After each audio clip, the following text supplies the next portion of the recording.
নমস্কার। গল্প যখন ভাবাই চ্যানেলে সকল শ্রোতা বন্ধুকে স্বাগত। আজকে আমি পড়ে শোনাব শীর্ষেন্দু মুখোপাধ্যায়ের গল্প পটলা। গল্প পাঠে আমি ইন্দু। গল্পটা ভালো লাগলে একটা লাইক দিয়ে চ্যানেলটাকে সাবস্ক্রাইব করার অনুরোধ থাকলো। তাহলে শুরু করি আজকের গল্প পটলা। ছেলে পটলাকে নিয়ে খটিক দাসের বড় মুশকিল যাচ্ছে। পটলার মোটে 8 বছর বয়স, কিন্তু বার নেই, রোগা ডিগডিগে। লেখাপড়া বা খেলাধুলো করবে কি? 12 মাস তার আমাশাই সারতে চায় না। ডাক্তার কবিরাজ দেখিয়ে খটিক হদ্দ। এক সকালে নন্দমেশো এসে বললেন, বুঝলি খটিক, হাট মদনপুরের রাজবাড়ির পুরনো ইদারার জল যদি 7 দিন খাওয়াতে পারিস, তাহলে দেখবি পটলা ফের ঝাঁকি মেরে উঠবে। ওফ, কি জল! পেটে যাওয়ার সঙ্গে সঙ্গে গায়ে বল এসে পড়ে। তবে খরচা আছে, সেখানে গিয়ে কয়েকটা দিন থাকতে হবে। তা খটিকের টাকার অভাব নেই। 4-5টা গাঁ জুড়ে তার পাইকারি কারবার। চাল কল আছে, তেল কল আছে।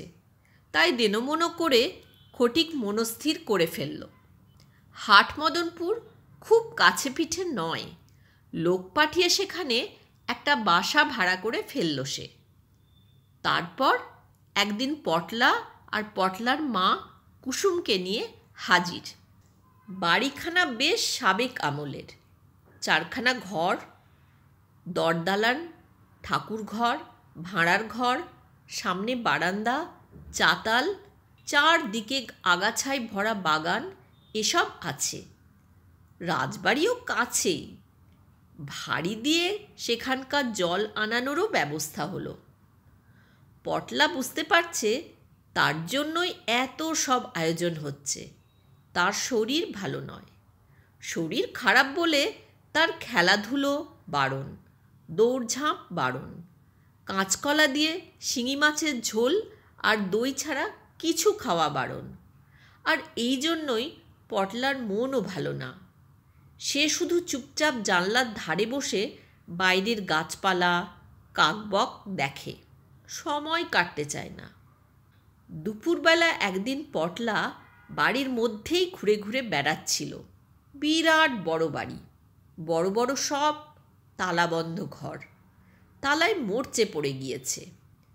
ঘুরতে ঘুরতে সে দরদালানির শেষ প্রান্তে এসে ডান দিকে একটা অন্ধকার মতো গলিতে ঢুকে থমকে দাঁড়ালো। ডান দিকে একটা একটেরে ঘর, তার দরজাটা ভেজানো। ভিতর থেকে একটা হামানদিস্তার শব্দ আসছে। পটলা গিয়ে দরজার ফাঁকে চোখ রেখে দেখতে পেল একজন বুড়ো মানুষ একটা টেবিলের উপর লোহার ছোট হামানদিস্তায় কি যেন গুঁড়ো করছে। এ বাড়িতে কেউ থাকে বলে জানা ছিল না তার। সে একটু অবাক হলো। বুড়ো লোকটা হঠাৎ দরজার দিকে চেয়ে এক গাল হেসে বলে, বাইরে দাঁড়িয়ে কেন রে পটল, ভিতরে আয়, তোর জন্যই ওষুধ করছি। পটল আরও অবাক। বুড়ো তার নামও জানে যে। ভিতরে ঢুকে সে দেখতে পেল চারদিকের তাকে নানা রকম শিশি বোতল সাজানো, আর ঘরটার মধ্যে একটা বেশ কবিরাজি ওষুধের মিষ্টি গন্ধ ভাসছে। পটলা বুড়োর মুখোমুখি একটা টুলে জড়সড় হয়ে বসে ক্ষীণ কণ্ঠে জিজ্ঞেস করল, তুমি কে বলো তো? সাদা দাড়ি গোঁফের ফাঁক দিয়ে ফিক করে একটু হেসে লোকটা বলে, আমি হলুম গে হেমেন সাধু খাঁ, আয়ুর্বেদাচার্য। কিছু বুঝলে? মাথা নেড়ে পটলা বলল, না তো। তুমি কি এই ঘরেই থাকো? তা আর কোথায় থাকবো বলো? কিন্তু এ বাড়িতে তো আর কেউ থাকে না। তাহলে আমি আছি কি করে? নাও তো বাবা। এবার এই খল থেকে ওষুধটা ঢক করে খেয়ে নাও। বুড়ো লোকটা হামানদিস্তা থেকে গুঁড়োটা খলে ঢেলে কি একটা পাতার রস মিশিয়ে তাকে দিল। পটলা ভয় পেয়ে বলে, তেতো নয় তো? আরে না, মধু মেশানো আছে। ওষুধটা খেতে বেশ লাগলো পটলার। আমি কি ভালো হব? খুব হবে। খেলতে পারবো? তা না পারবে কেন? পড়াশোনা? তাও হবে। রোজ এ সময়টায় এসে ওষুধ খেয়ে যেও। আর শোনো, আমার কথা মা বাবাকে বলতে যেও না যেন। ঠিক আছে। লোকটা বলল, এবার যাও, কাল আবার এ সময়ে চলে এসো। পটলা টুকটুক করে নিজের ঘরে ফিরে এলো। দুপুরে তার খুব খিদে হলো। রোজ এক মুঠো ভাত খায় সে। আজ ভাত নিয়ে খেলো। রাতের বেলা সে রোজ যা খায় তার ডাবল খেয়ে ফেলল। ফটিক কুসুমকে বলল, জলের তো গুণ আছে দেখছি। কুসুম ধমক দিয়ে বলল, ওসব বলতে নেই, নজর লাগবে। পরদিন দুপুরে পটলা ফের সেই ঘরে গিয়ে হাজির। বুড়ো মানুষটা তাকে দেখে খুব খুশি। ওষুধ খাইয়ে দিল যত্ন করে। তারপর বলল, এ বাড়িটা এক সময় আমারই ছিল, বুঝলে? এখন নেই? না, এখন আর বাড়িঘরের দরকারও হয় না, দিব্যি আছি। কাল থেকে আমার খুব খিদে পাচ্ছে। পাবেই তো, পাওয়ারই কথা। বাবা বলছিলেন পুরনো ইদারার জলেরই নাকি গুণ। লোকটা খিঁচিয়ে উঠে বলল, তোমাকে বলেছে? দূর দূর, জলের কোনো গুণ নেই, ওষুধের গুণ। বাবাকে বলবো? খবরদার না। 7 দিনের মধ্যেই পটলার শরীর সেরে উঠল। সে দিব্যি গায়ের ছেলেদের সঙ্গে ছোটাছুটি দৌড়াদৌড়ি করে বেড়াতে লাগল। এমনকি ফুটবল হাডুডু খেলাতেও মেতে গেল। দেখে ফটিক আর কুসুম খুব খুশি। ফটিক কুসুমকে বলল, ভাবছি ইদারাটা ইজারা নিয়ে ওর জল শিশিতে করে বিক্রি করব। কেমন হবে বলো তো? তা বাপু, জলের গুণ আছে, স্বীকার করতেই হবে। ঠিক এই সময় আড়াল থেকে একটা গলা খাঁকারি শব্দ পাওয়া গেল, কিন্তু কাউকে দেখা গেল না।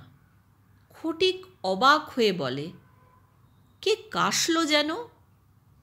পটলা বিছানায় উপুর হয়ে শুয়ে ছবির বই দেখছিল।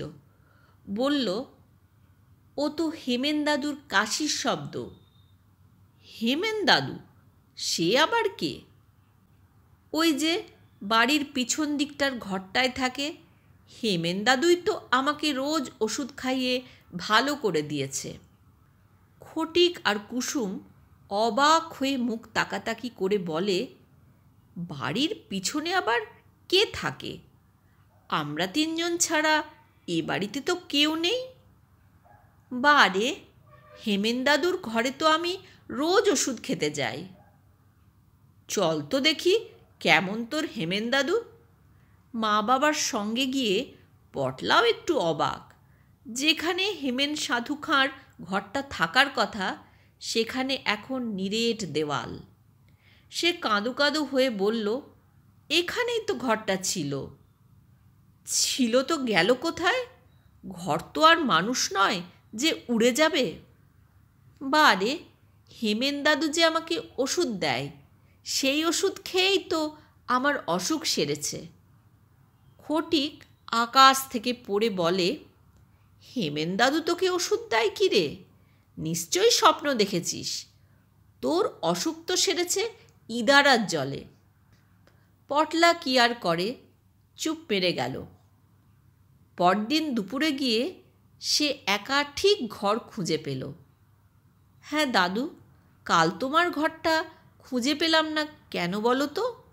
একগাল হেসে হেমেন সাধু খাঁ বলল, প্রায় ধরিয়ে দিয়েছিলি আর কি। তোমার ধরা পড়ার ভয় কেন দাদু?